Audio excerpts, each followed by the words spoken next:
Welcome to Schoolin' Around, a podcast hosted by Branching Minds featuring prominent leaders, subject matter experts, and thought innovators with their perspectives on the current challenges facing K-12 education.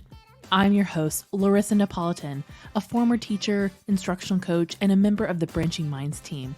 My hope is to shine a light on phenomenal educators and those that are on a mission to transform our schools and the lives of students.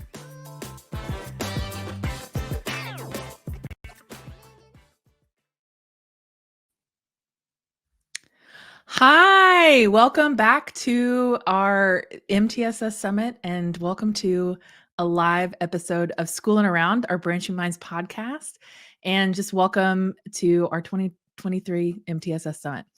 I am Larissa Napolitan, a former middle school teacher, instructional coach, and a member of the Branching Minds team and the host of our podcast. So I'm so excited to be here with you today.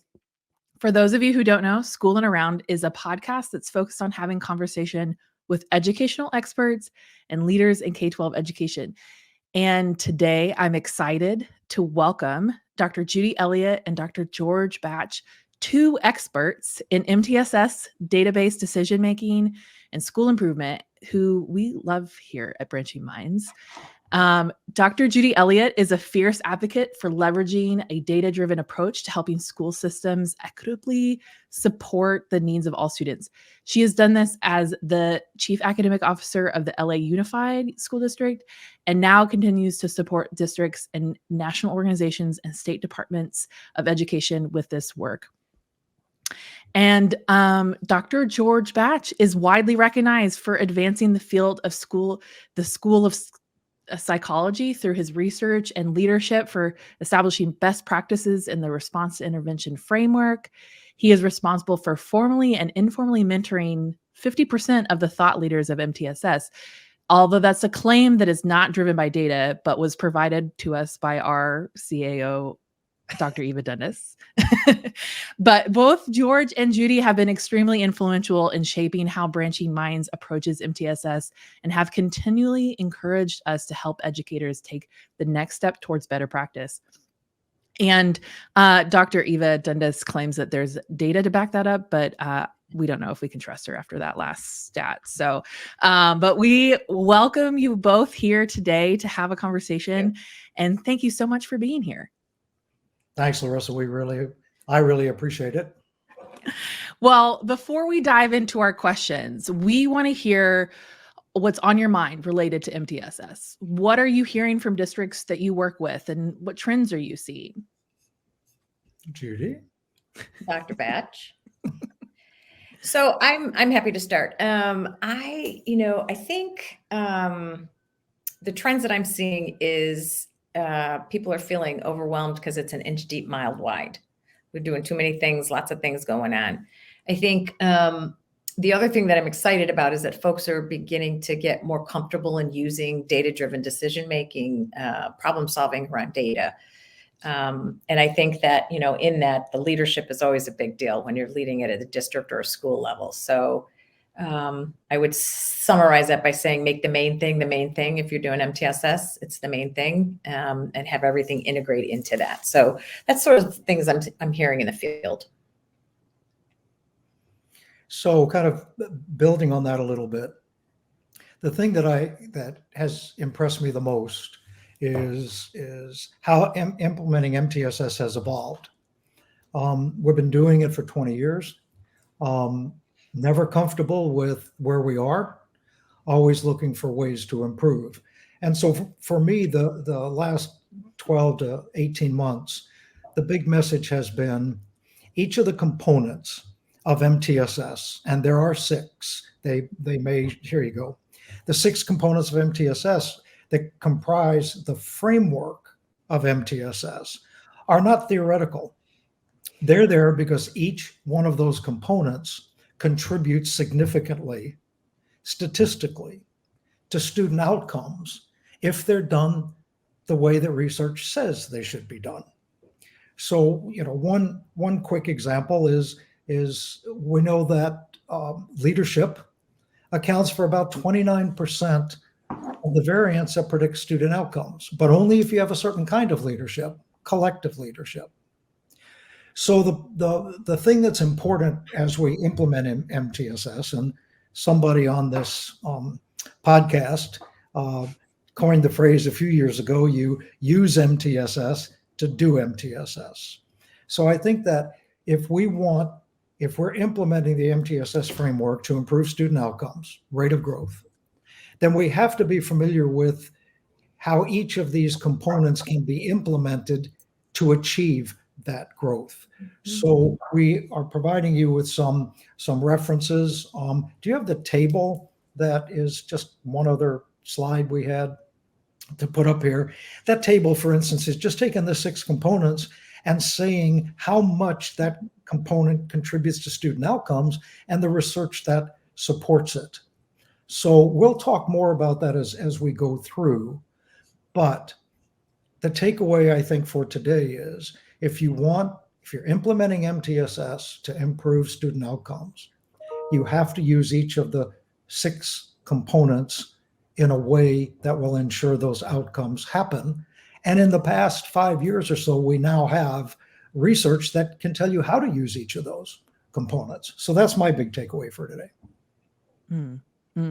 Well, I think that you're right in the fact that like all of those contribute in different manners, and some have more weights than others. I know, that it's important to look to research into how much time and effort you have to spend on each of those components, and having that framework. And so last year, I know we asked you this question, but I think it's still highly relevant. And so we want to ask you this again, maybe just to kind of see how if your answer differs. But so we know that there's a staggering amount of students that need support in many different areas, and they're still regaining footing from the past few years.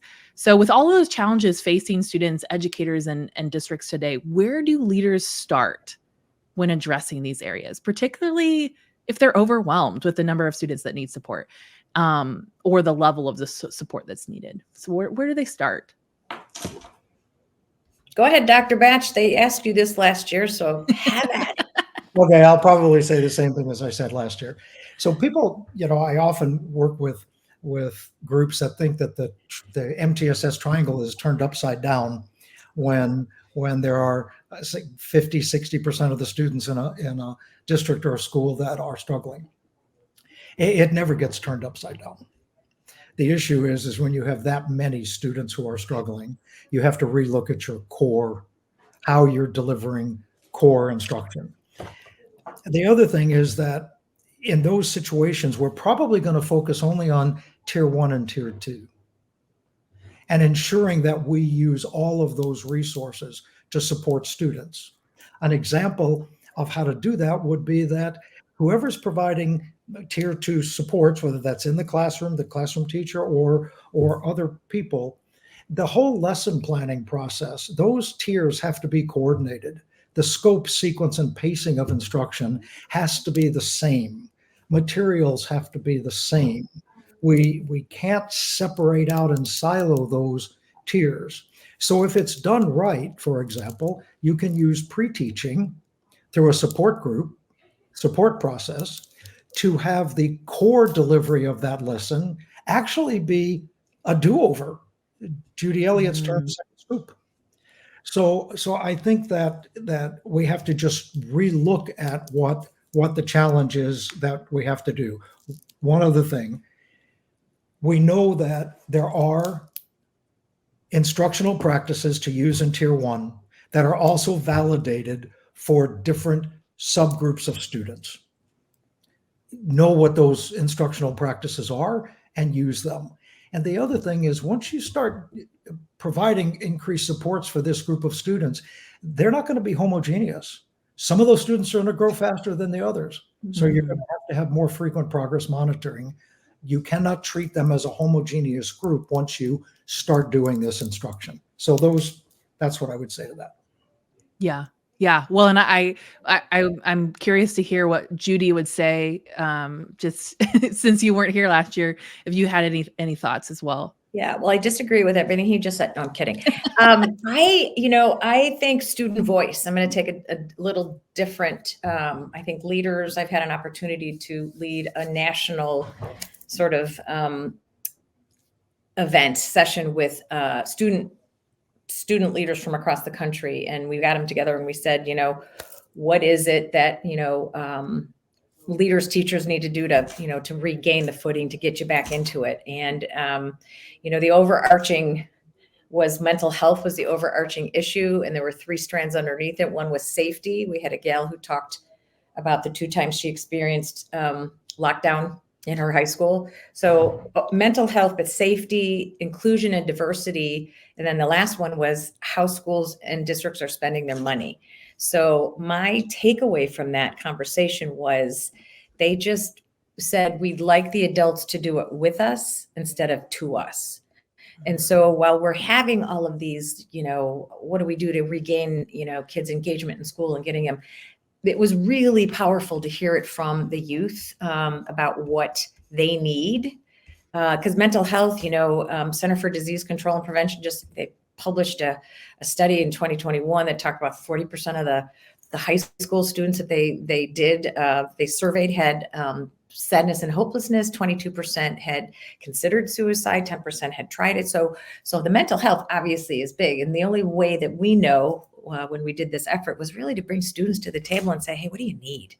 Let them know they're cared for. So to me, that's sort of, yes, everything that George said, absolutely. And to get them to the door and get them to the table, we got to listen to them. Yeah. And I think student voice is one of those things where we kind of, it feels secondary, but it really should be a primary, especially at the secondary level. And I know maybe we'll talk a little bit more about the MTSS at the secondary level, but that student voice piece. And I want to just highlight what you said about like not doing things to us, but with us. Yeah. And I think, there's a lot of teachers that also are dealing with the mental health for themselves too. And I speak as someone who taught during COVID and had to like navigate all of that. And so it's like doing some of those practices with students is actually a really transformative and a way to build an experience with them. And to have that is really important for the kids to understand that like some of those mental health practices aren't just things you do as a teen or as a student, but you also, that's a life thing that you do all the time. So I feel like some of those things we can kind of build in that. And so I appreciate that you highlighted the student voice piece. And I know there's probably secondary people listening that, want to understand more about like, or want to practice more about like getting the input from their students. Yeah, so very powerful. Yeah. So I I think that kind of along with this, like MTSS is, meant to help teachers, kind of educators really like implement support for students at all levels, but it's a system level piece. Like you can't just do it in your classroom, by like it's the whole system is impacted. So when we talk about kind of empowering teachers, that's part of our theme this year.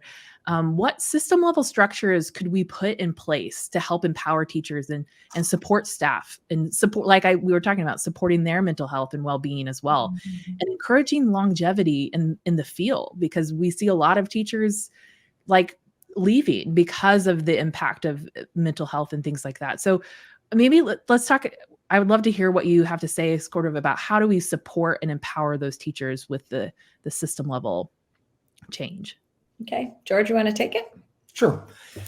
So a theme that runs all the way through MTSS as a framework is having a culture of collaboration and support.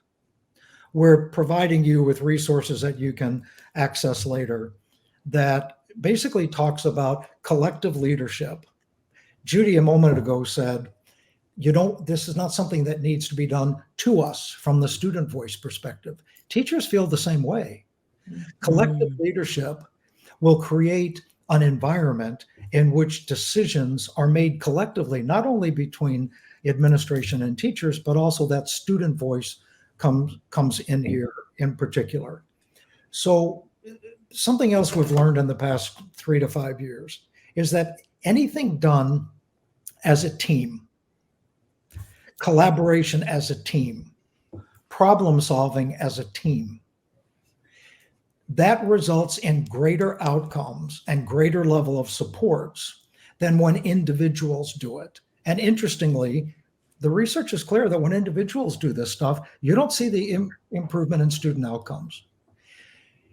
I'm also going to go back to the research of Joyce and Showers, which kind of informed the whole professional learning process over time. They had two big ideas: that teachers will embrace and support and feel good about change if two conditions happen.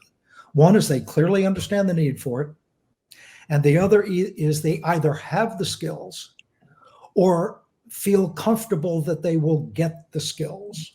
Mm. Fear of failure can be a huge mental health issue. That is a voice in the back of your head. So empowering teachers is about the collective environment. It's about a professional learning process that doesn't ask the teachers to do and others more than they know how to do, and to have these supports like any good mental health comprehensive system. Yeah. Oh, I what you said about that collective efficacy, right? Like that collective work. I've talked about that before in the podcast, of just about the power that has for, outcomes.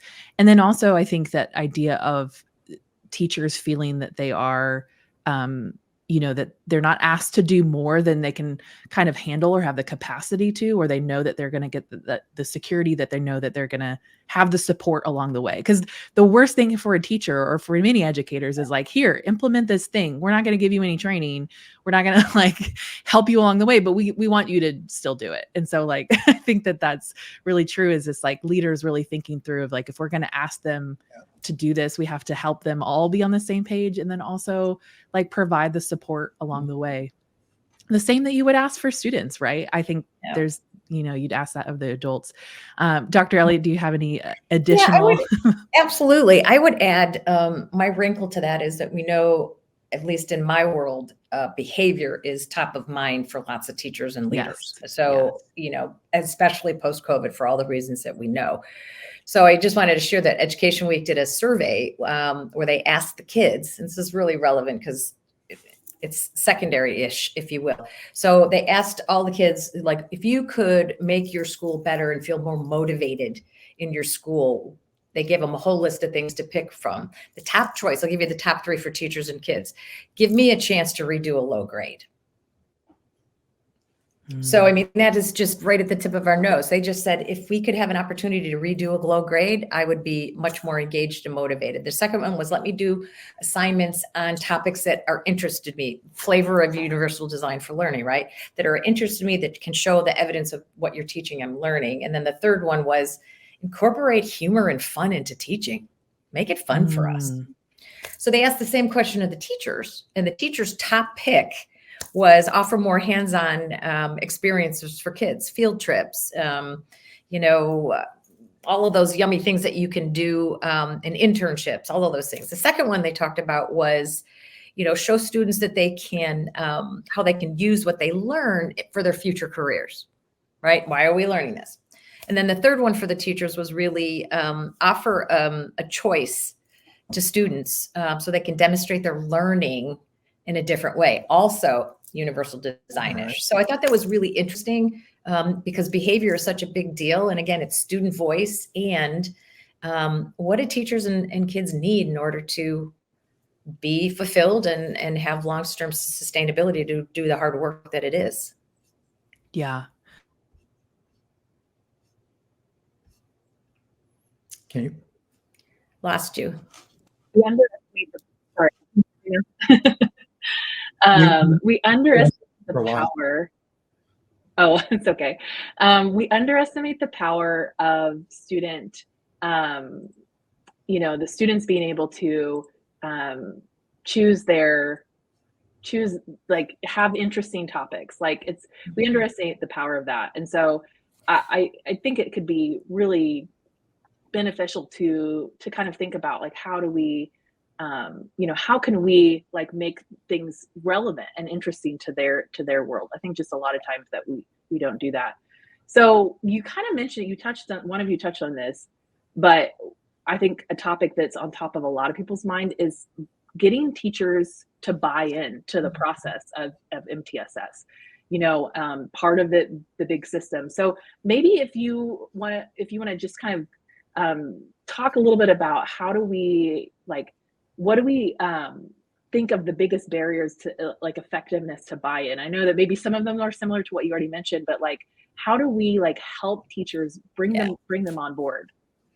Well, and I'll start with that. Folks have initiative fatigue. We have gone down so many rabbit holes that didn't lead anywhere. So then when you come in and say, oh, now we're going to do MTSS, in some places, MTSS is a dirty 4-letter word. So don't use it. Use data-driven decision-making. So for me, the 2 questions I always start with this work is I ask folks, are you happy with your data? And are you, is every classroom in your school, your building, your district, one that you place your own flesh and blood? And usually I don't get affirmative answers to either one of those questions. So that's where we start. And so I always say you have to build on ramps for folks. You've got to have the relationships with folks to have this. You've got to build the trust. You have to have the compelling why. Why are we going to do this? Well, when you start with your data and look at who's doing well and who's not, and I would summarize it. And George, you said it earlier. Use MTSS to do MTSS. You can't just do it to folks. You got to do it with them. And then my final thought would be it's about instructional coherence or instructional program coherence, about having teachers see the connection so that everybody's pulling, rowing in the same direction in the same boat, where every element of instruction, enhancement, intensification of instruction, all of that stuff is leading toward the same end goal, which is getting kids to the same grade level standard. So they don't see it as one-offs, if that makes sense. Yeah. They have to see Go ahead. Yeah. Sorry, go ahead. No, I just said they have to see the connection in order to see how they're going to accelerate student learning.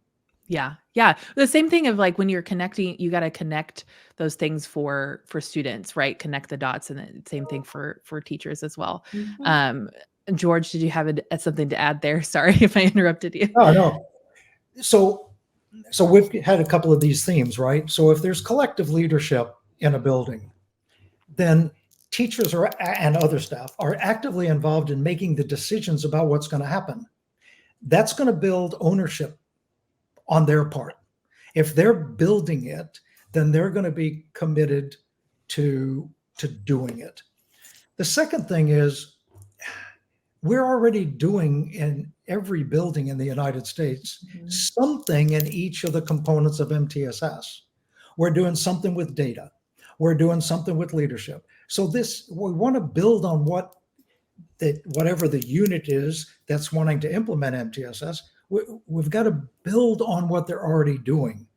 And that has to be an explicit statement. We're not going to throw out what we've been doing. We're going to strengthen and improve what we have been doing.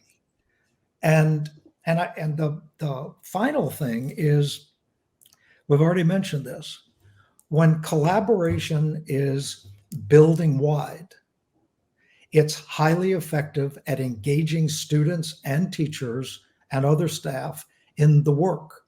So I think those 3 things, and as Judy said, being sure that you're explicit about why we're doing this. Yeah. Because the message, if it isn't a building thing, the message is we're doing it because what you've done has failed. That's not the message we want to have here. Right. Not going to send the new principals to fix up a school that has failed or a district that has failed. So this collective leadership, collaboration, and the supports we talked about will result in buy-in. Well, it keeps you from going down rabbit holes that you don't need to go down. Okay. Absolutely. Yeah.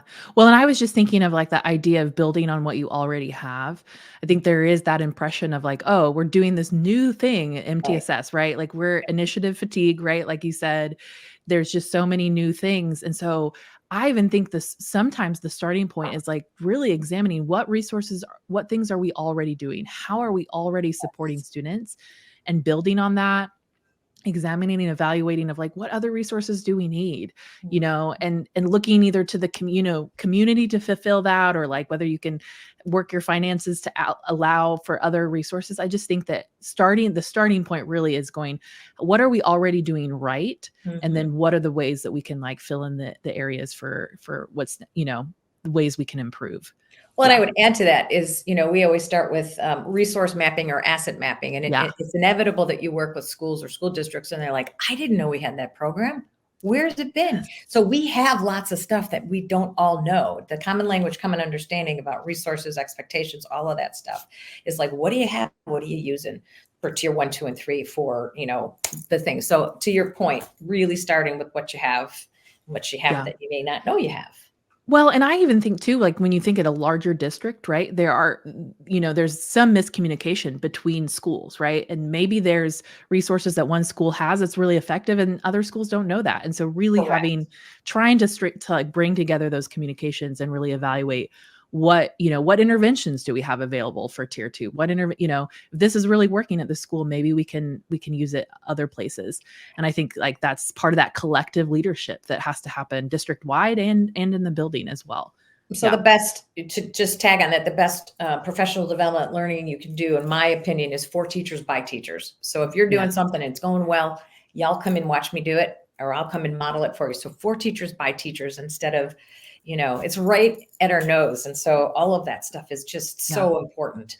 Yeah. Some of the best, I appreciated some of the best professional development I've ever attended was actually during the pandemic, and we had like a choice board where everybody volunteered to sort of lead like a lesson from their classroom, or even just like it allowed the like leaders even to go in and participate, and did these live sessions over just practices they did in their classroom, and it was fantastic. It was a great way to share what works well with the students you have, and it can be district wide as well. So I appreciate that.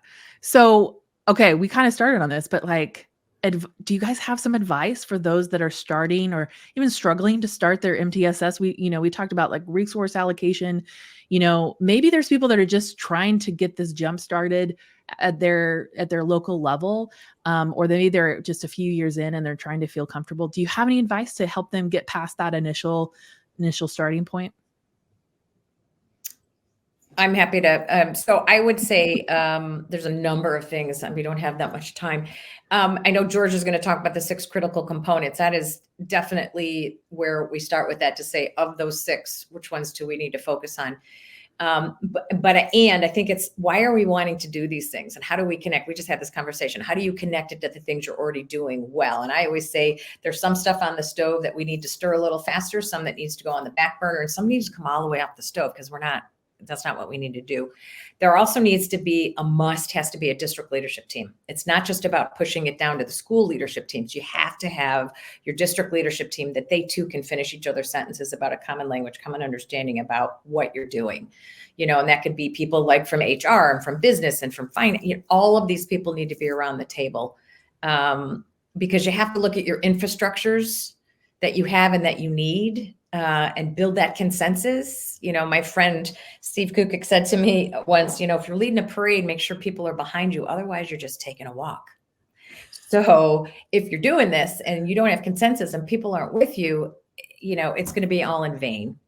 And so non-negotiables, what are your non-negotiables at the school level and at the district level? What are your non-negotiables? Do you have a board policy for it? I mean, George and I, when we work with places, first thing we do is they create a board policy around data-driven decision-making, MTSS. So I would just say that the thing that you really need to emphasize of all of the things that we've talked about is, it's not another thing, but it is the thing.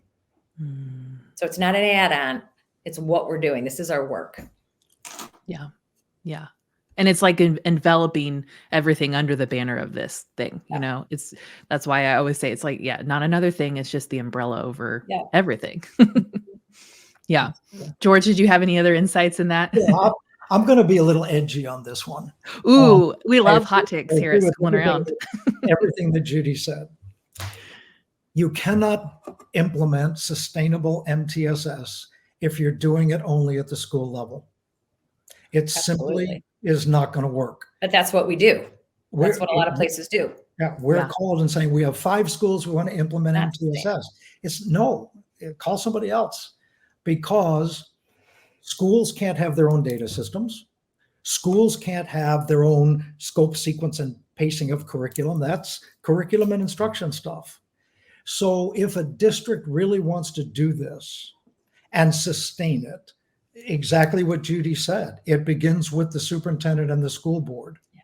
Getting a policy, ensuring that the curriculum stuff is at the district level. And I'm going to say a little side thing here, edgy.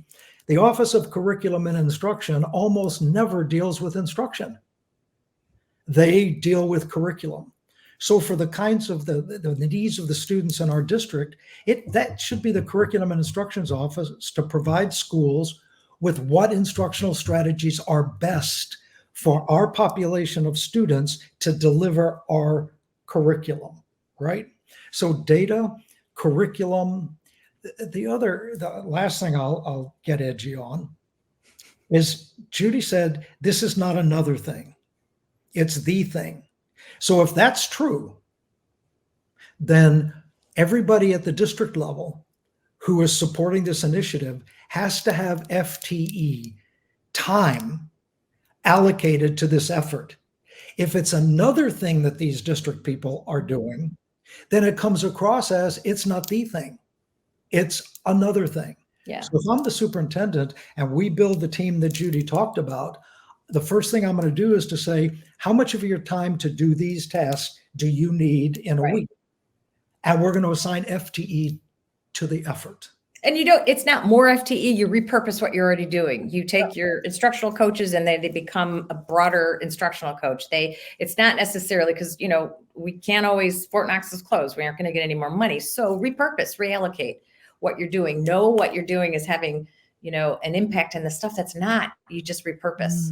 And one pushback, George, I would have on what you said is that you called it an initiative, and it's not an initiative. No. It is the framework for how we're going to school our kids. Yeah. Okay. Yeah. I'm done pushing. No, you're fine. I was just going to say there was something you said about, like if something's not working, stop doing that. And one of the best things I've read in this last year, there's something about do more subtracting than adding, of really thinking through what are the things that we're doing that are not effective? What is the resources we're using that are not effective? And just take them off the board, kind of come back to the minimal, start with a more minimalist view and then add from there. And rather than starting with all the different things you have going on and we're going to add this and add that. Because the thing that teachers don't love to hear is we're going to do more. Here's more, right? Yeah.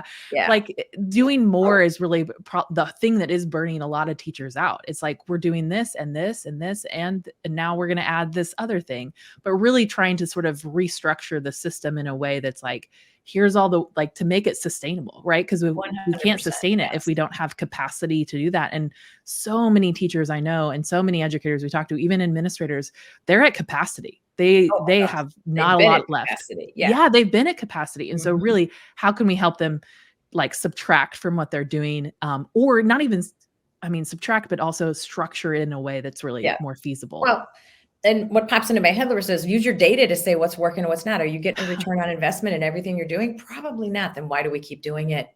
So, the fun activity I always like to do with staff that say they're overwhelmed and they can't do anymore is say, okay, tell me what I can take off your plate. Tell me.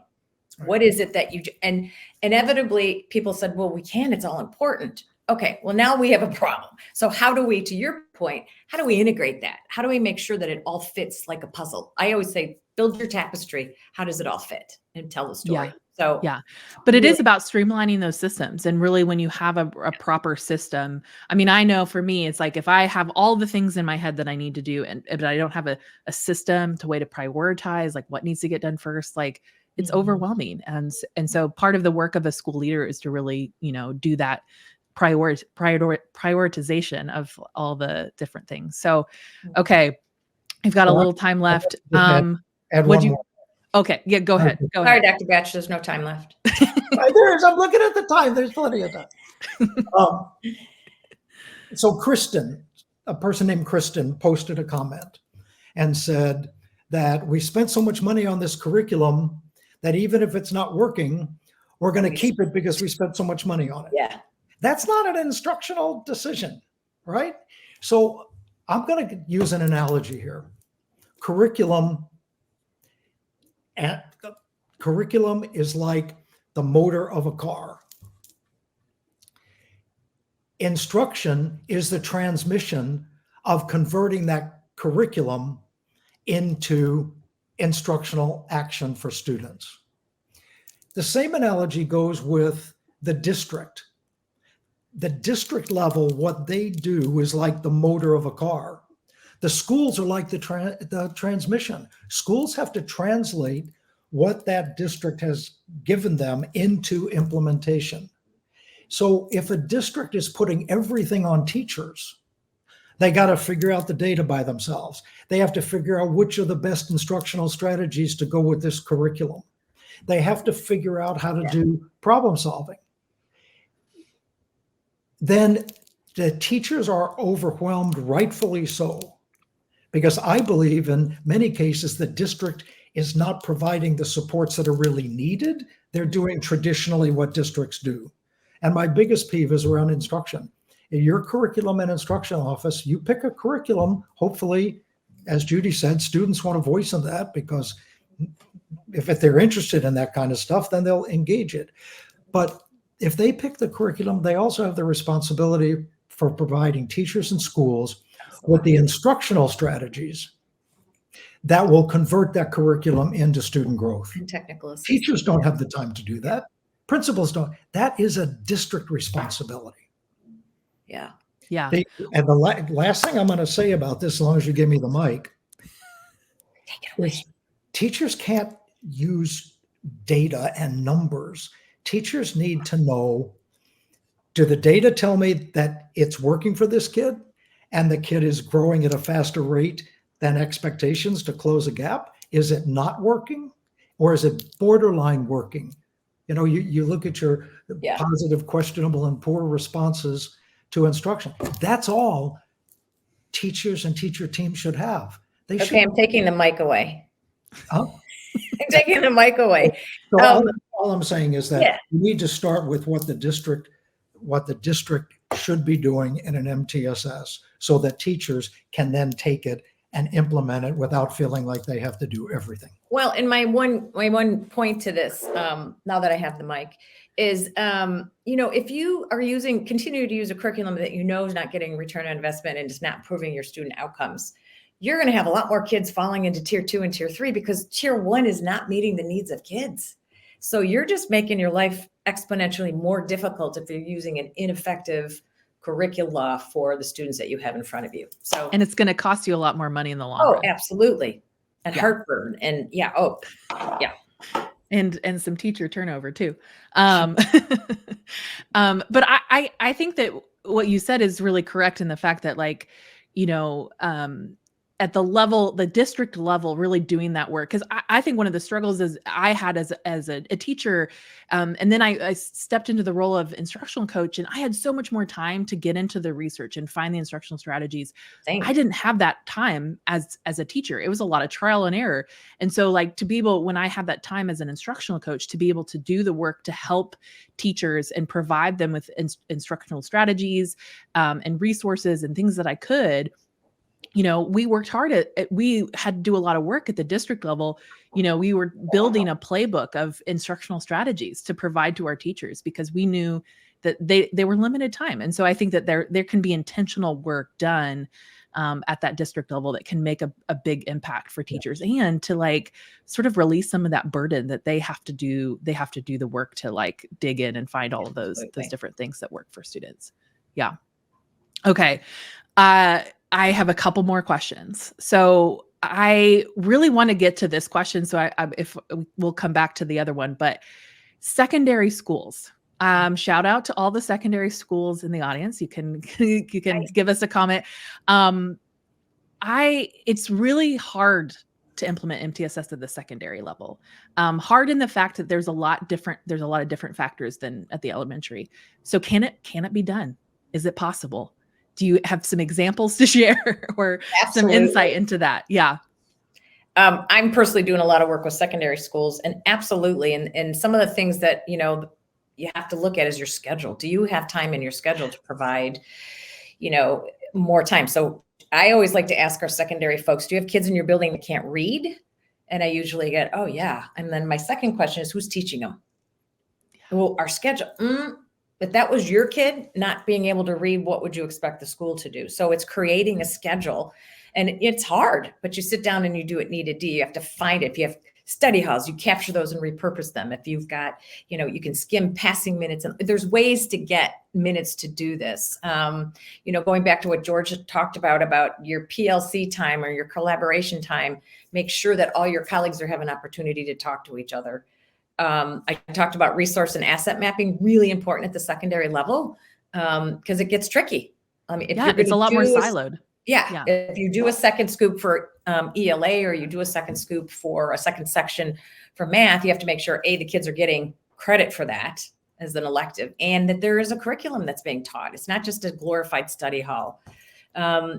Access to data, huge data systems. And so what we do, and George is also a part of all of this as well, is we create early warning systems for high schools, for secondary schools, you know, where you triangulate your attendance to your grade level, to your credits, to your office referrals. And then, you know, and then you have conversations about, well, if you have a kid that is coming to school every day and failing everything, that's different than a kid who doesn't come to school and is passing everything. So they're voting with their feet. So a lot of stuff at the secondary level is really based on infrastructure and decision-making to make this work at the secondary level. So early warning systems are the ticket, and they really help you, give you the data that you need to revamp your schedules. Yeah. Dr. Batsche. So yeah, absolutely. I mean, Judy does more work with secondary, but I totally agree with her that where we do work with secondary, in some ways, I think it's easier because the mindset of secondary teachers is very much around use of data, whether that's electronic grade books. They embrace the science of it. But I also think that we have to stop looking at it as a secondary level beginning in high school. We have to consider how what we're doing in middle school and how that is linked to what the high schools need students to know, understand, and do. The other question so we know from early warning systems that that even in sixth grade, we can predict with a good level of accuracy on-time graduation rates or not. Yeah. So how are we using our middle schools collaboratively with high schools, particularly ninth grade, counselors, staff, and others, to ensure that the product we're sending to ninth grade has greater capacity to survive in that environment? I'm going to give one quick example, particularly in places where so many students are struggling. Why do we wait till ninth grade for the students to understand credits?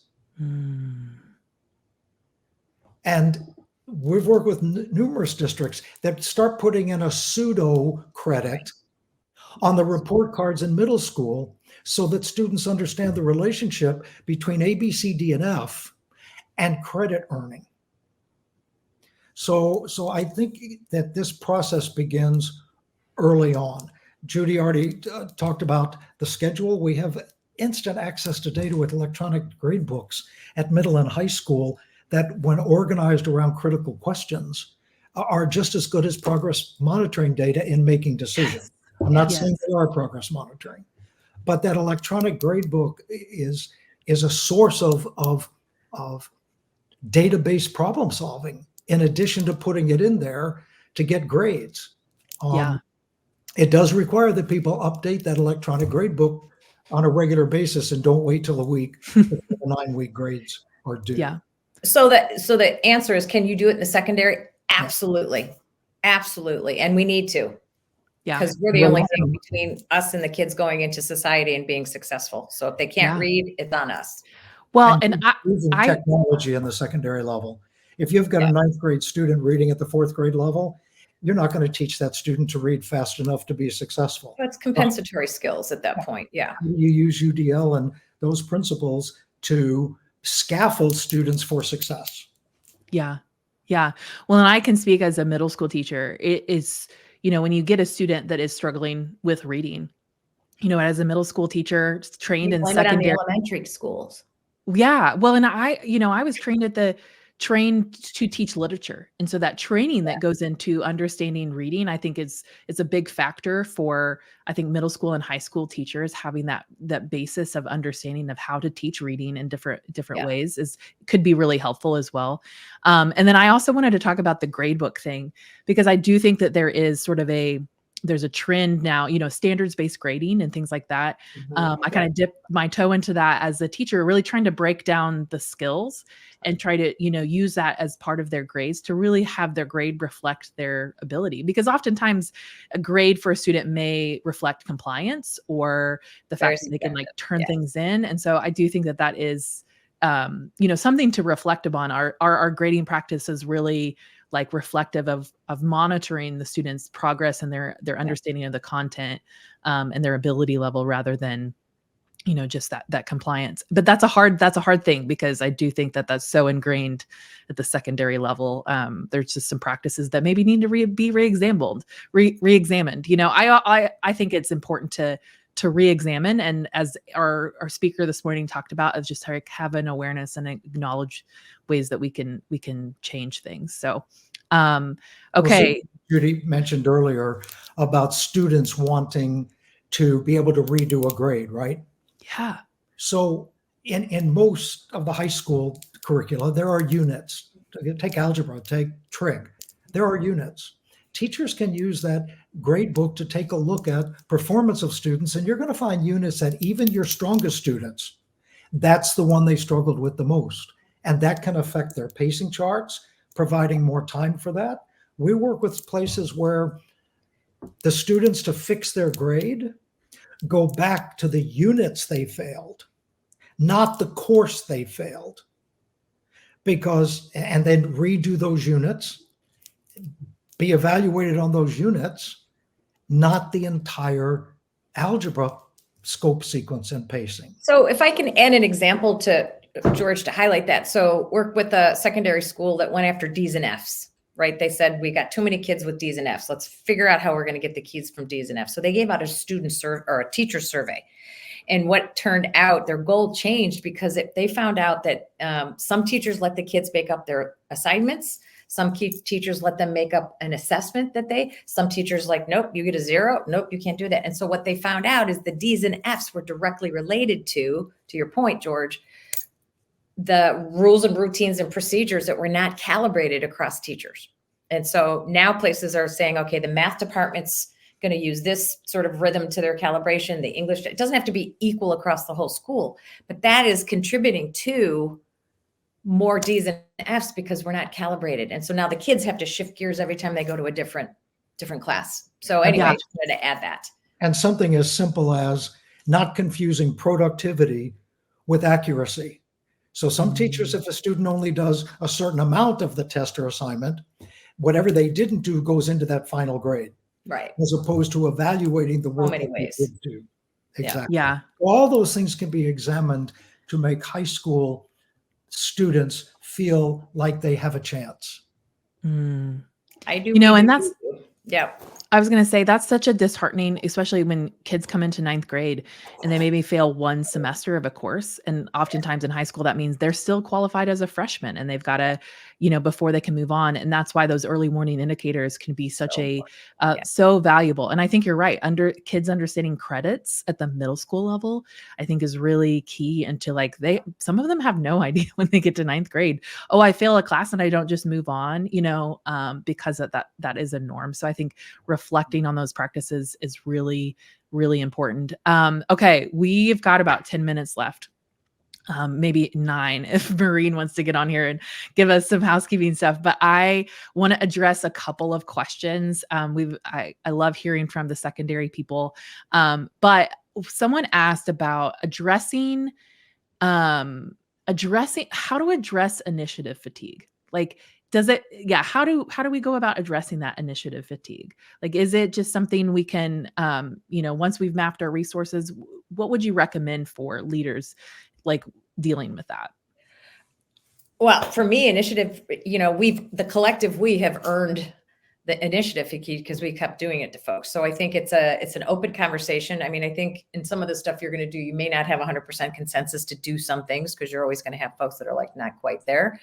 But I think that if you lead with your data and you give voice and choice to, we've been doing this for a long time, our data doesn't show any improvement. So now we need to have a conversation about what are we going to do instead or in addition or whatever. So for me, initiative fatigue it's a trust thing. And that's why, when we talk about this, Georgia, the first thing we always do is make sure the board has a policy and the board is behind this because it matters more to folks. In many places that the board has created a policy that this is the work that we're getting behind and we're going to do. So initiative fatigue, it's a trust issue. And so starting with your data, and I always say baby steps for baby feet. You got to pick and choose what you're going to do to earn that trust and people to really believe in what you're doing. I don't know, George, what's your perspective on it? It's a big one. So I think the why of doing it, getting away from initiative, that this is going to become the framework. But before you even get to the decision that you're going to do it, I think all levels of the educational enterprise in a district need to come together to make that choice collectively. So the group that's looking at this, there needs to be teacher representation. There needs to be principal representation. So everybody who's going to be affected by this needs to be in the conversation that leads to the decision to do it. And once again, this is what Judy said before. This is the thing. It's not another thing. Well, and yeah, you have to listen to history. You've got historians on your faculties that have been here. Right. Well, we did that 10 years ago. We did that 20 years ago. Okay, you got to have all that conversation get out on the table. And what MTSS brings that is a good mitigator of initiative fatigue is they may have, just what Judy said, just caused this thought in my head. They may have been doing all of those things individually, but they've never done them in an integrated, coherent way. So for example, we know that classroom instruction accounts for about 33% of what predicts student outcomes. Leadership, done the right way, can count for up to 29%. And take a look at, for those of you watching this, take a look at the Wallace report from February of 2021. 29 and 33, although you can't arithmetically necessarily do it, you have control in a school setting over the vast majority of what predicts student outcomes. So put your energy into what you can control. You can't control frequent flyers. You can't control the fact that a student has been in 7 schools in 9 years. So the framework is different from initiatives because it talks about how these 6 components complement each other to value add. And therefore, it eases the amount of burden across the whole system. That's the difference between an initiative and a framework. That's good. I think that that's really true of just thinking about like, what are the important components that you have control over. And I think that works at the leadership level. I think that works at the teacher level. There are many times as an educator in the classroom where like I only could do so much, and I could do what I could do within the walls of my classroom, or as a leader in the school, there are only things that I can do within the building, and really focusing on those things and doing those things well. Okay, so questions. If you have a question, feel free to add those to the chat. We have a couple more minutes. Okay, the sort of one of the last questions I had was really about any advice you would give to those people attending here, like about, they're here to learn about MTSS. Are there things that they should look for and strive to take away to their back to their districts and teams, and any advice on what maybe they should focus on based on what you're seeing with trends around MTSS? Go, Judy. Oh, I was going to let you go first. No, you go first. So for me, it would be going back to the 6 components. of those 6 components, what are your low hanging fruit? What are those things that, you're ready to take on?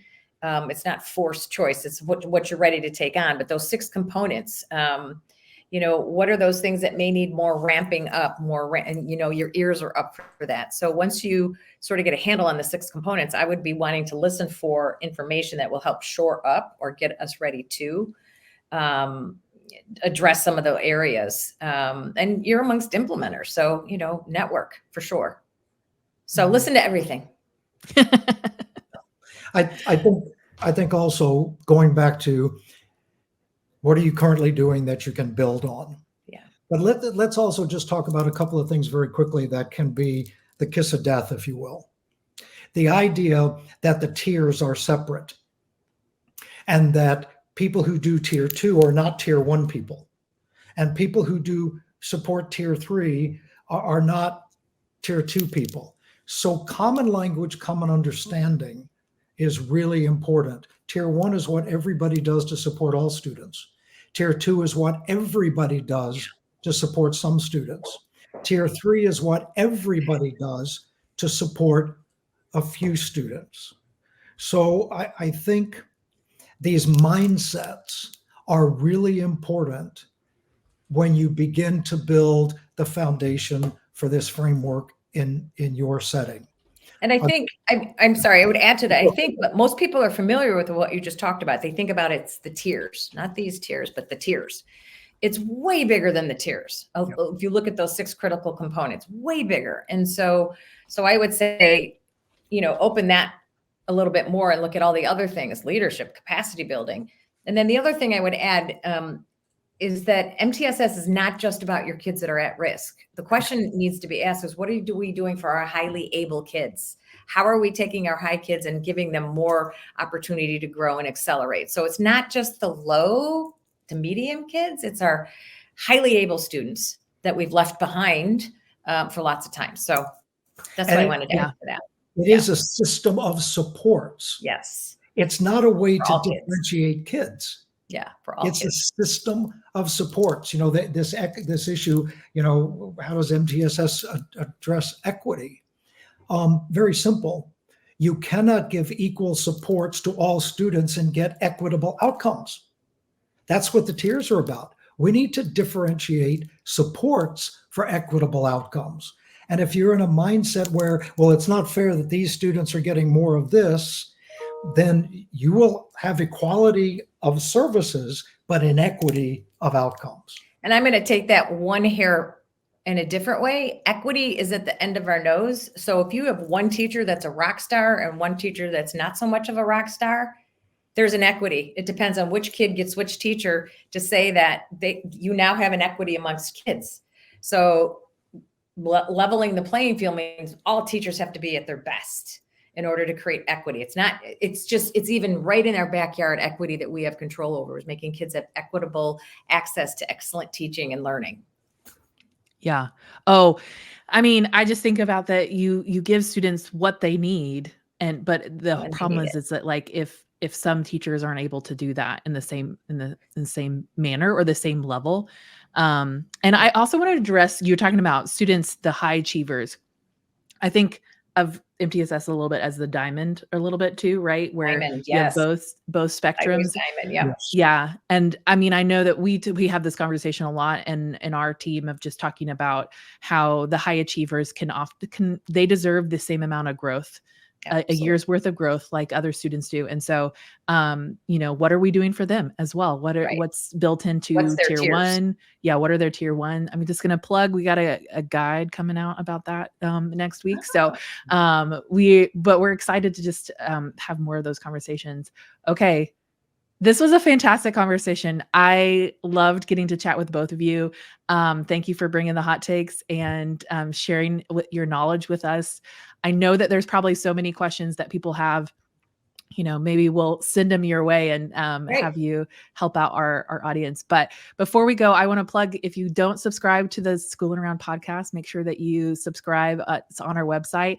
And I think resources have been put into the chat, as well as the resources that George and Judy shared with us. I think the slides as well. So I'm going to welcome Maureen back on camera, but thank you, everyone. Thank you. Thank George and Judy for being with us. We really appreciate it.